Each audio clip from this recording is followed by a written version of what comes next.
मेरा अनुरोध मध्य प्रदेश कैबिनेट मंत्री माननीय विजय शाह जी को जोरदार तालियों के द्वारा विद्यार्थी मंच पर आमंत्रित करें।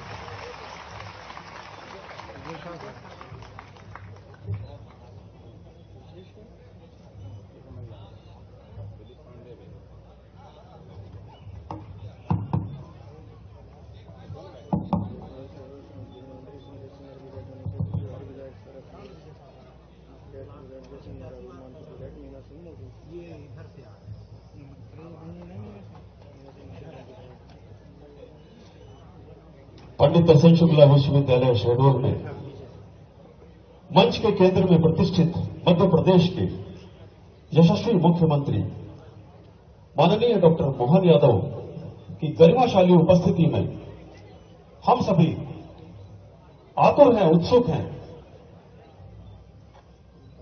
निवेदन है कि ज्ञान के इस मंदिर में, मां सरस्वती के इस प्रांगण में अपने अमूल्य अमृत वचनों से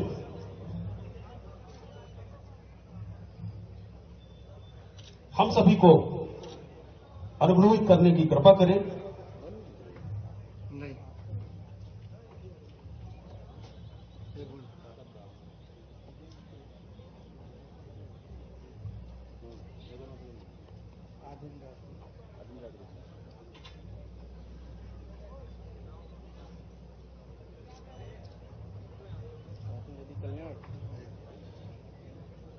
जोरदार तालियों के द्वारा माननीय मुख्य अतिथि महोदय को आमंत्रित करिए हम सभी को आशीर्वाद प्रदान करने के लिए।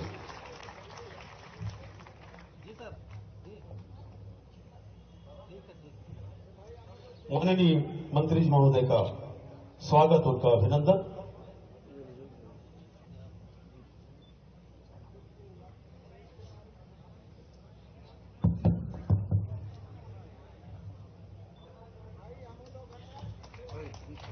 जय महाकाल।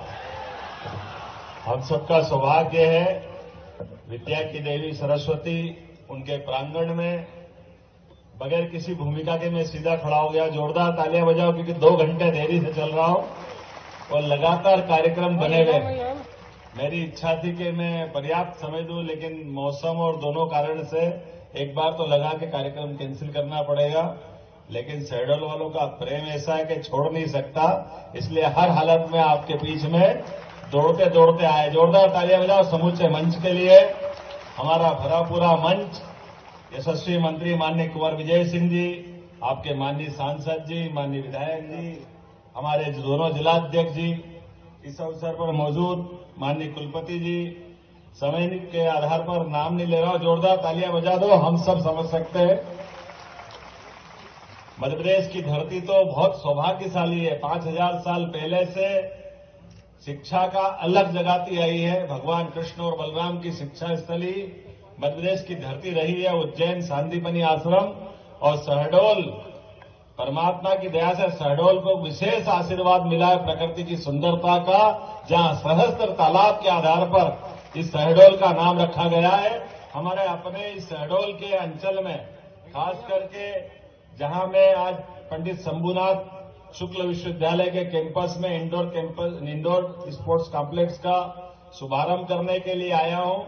आज के साथ कुछ समय पहले जब मैं शिक्षा मंत्री के नाते आया था तो उस कैंपस में गया था, इस कैंपस में आना बाकी रह गया था। परमात्मा ने तालमेल बनाया दोनों तरफ आने के साथ। यहां खास करके वनांचल क्षेत्र में आदिवासी भाई बहनों के लिए, बाकी लोगों के लिए भी जिस प्रकार से यशस्वी प्रधानमंत्री काम कर रहे हैं, मैं अभिनंदन करना चाहूंगा नरेंद्र मोदी जी का, आपके माध्यम से, जिनके कारण से नरेंद्र मोदी का नाम ही ऐसा है, माननीय यशस्वी प्रधानमंत्री का, जिनका नाम मुंह से निकले नहीं कि रोमांच से भर जाता है व्यक्ति, उत्साह और उमंग से भर जाता है। एहसास होता है कि हां, 142 करोड़ देशवासियों के बीच एक ऐसे यशस्वी प्रधानमंत्री है जिनके लिए हम न केवल भारत बल्कि 200 से ज्यादा देश जो दुनिया भर में अलग अलग जगह फैले हुए हैं, वो हर कोई चाहता कि काश हमारे भी कोई नेता ऐसे हो जैसे नरेंद्र मोदी देश भारत के प्रधानमंत्री है। ये हमारा सौभाग्य है। परमात्मा की कृपा से लंबे समय की कई अवरोह करती अव्यवस्थाओं के बीच, कई प्रकार के कष्टों के बीच यशस्वी प्रधानमंत्री ने अपने भारत के आगे बढ़ने का जो राह बनाई है, उस राह में बहुत सारी अच्छी बातें जोड़ी है। उसमें एक सबसे बड़ी बात नई शिक्षा नीति को लेकर के 1835 की लॉर्ड मेकाले की शिक्षा नीति के माध्यम से हमारी गौरवशाली परंपरा, हमारे अपने इस भारत की शिक्षा की व्यवस्था, जिसके कारण से दुनिया हजारों हजार साल से भारत को एक विशेष कारण से जानती थी। नालंदा, तक्षशिला, विक्रमशिला, मैंने 5000 साल पहले का सांदीपनि आश्रम, जो जहां अलग अलग प्रकार के अलग अलग अवस्थाओं में मनुष्य नाम मात्र के लिए अगर शिक्षित दीक्षित होना चाहता है तो वो भारतीय संस्कृति से जुड़ता आया रहा है। लेकिन काल के प्रवाह में हमारी जो अच्छाई थी, वो अच्छाई पे हमारे दुश्मनों ने हमको कष्ट दिए, और हमको नहीं दिए, वो समूची मानवता को कलंकित करने वाला घटनाक्रम था।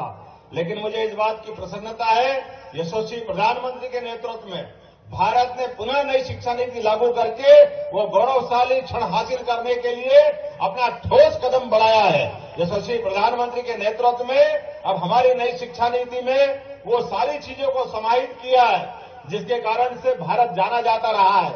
आप कल्पना करिए, अगर सादगी की बात करें, सुशासन की बात करें, अब तो भगवान राम को कैसे छोड़ सकते हैं। भगवान राम का 17 लाख साल पुराना समय, वो राम राज्य आज भी रोमांचित करता है।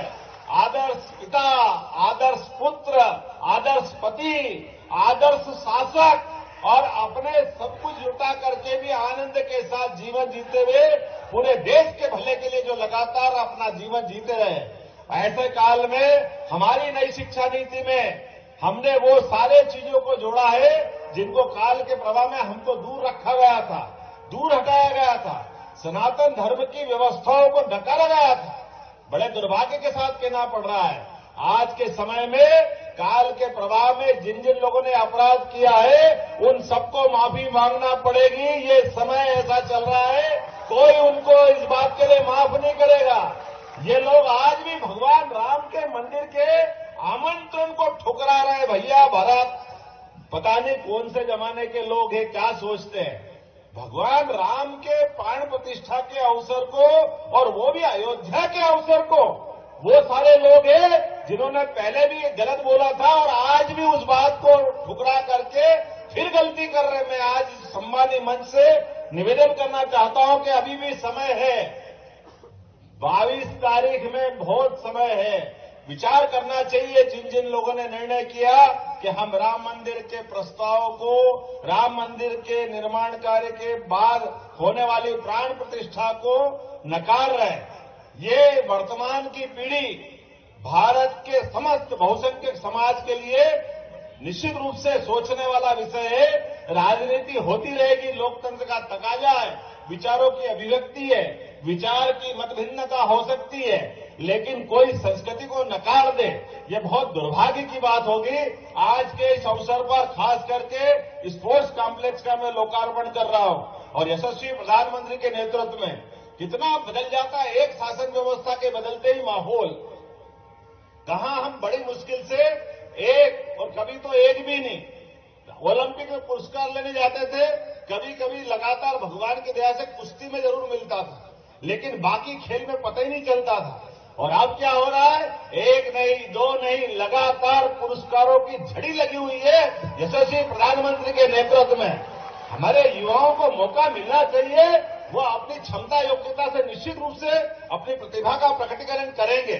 लेकिन अगर भेदभाव होता है, अगर प्रशिक्षण की कमी होती है, साधन संसाधन की कमी होती है, तो वो कैसे उपलब्धि हासिल कर सकते हैं। मुझे इस बात की प्रसन्नता, समय की कमी है कि हमारी नई सरकार, डबल इंजन की सरकार, माननीय मोदी जी के नेतृत्व में खेल सहित सभी क्षेत्रों में लगातार आगे बढ़ती जाएगी।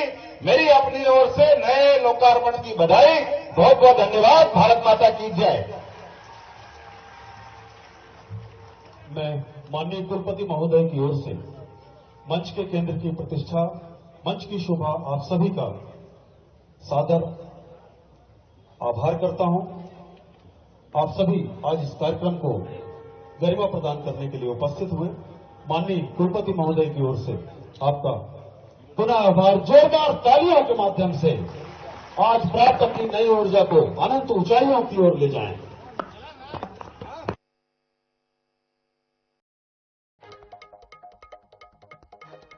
पोषण आहार के लिए राशि का वितरण किया। पोषण आहार के लिए राशि का वितरण किया शहडोल में डॉक्टर मोहन यादव ने, मुख्यमंत्री मध्य प्रदेश, और उन्होंने कई सौगातें शहडोल वासियों को इस दौरान दी है।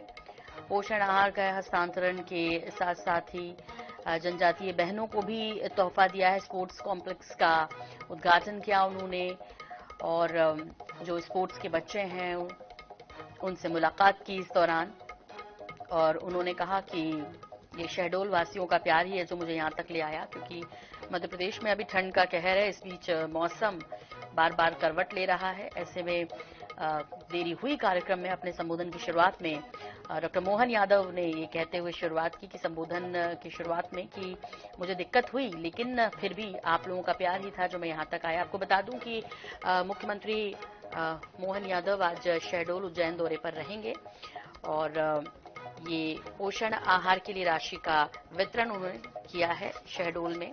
इसकी तस्वीरें आप देख रहे हैं। जब वो स्पोर्ट्स कॉम्प्लेक्स का लोकार्पण कर रहे थे उस दौरान की ये तस्वीरें हैं, और उन्होंने संबोधित भी किया बहनों को, शहडोल के माननीय लोगों को।